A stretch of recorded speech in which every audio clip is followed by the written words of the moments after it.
Dear viewers, এই আমাদের শ্রাবণের মাথায় অনেক উকুন আছে দাদা। আমরা উকুন মারার জন্য বাচ্চাদের বড়দের অনেক চেষ্টা করি।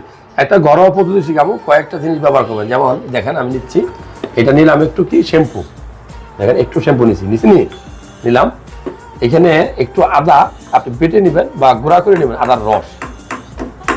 কথা হচ্ছেন নি, ঠিক আছে না?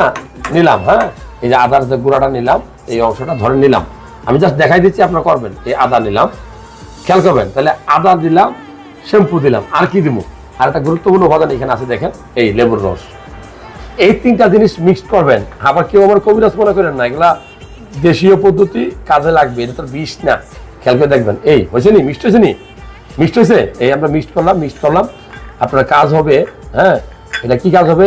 এই মিক্সারটা এভাবে তৈরি করবেন। মিক্সারটা দিয়ে আপনি যদি আপনার এই আমি আমার চুলে দিচ্ছি, দেখেন, এই যদি আমি এটা দিয়ে ভিজাই রাখি আধা ঘন্টা 1 ঘন্টা, আসলে যদি আমার মাথায় চুল থাকে, মানে উকুন থাকে, উকুন নষ্ট হয়ে যাবে, মরে যাবে শেষ।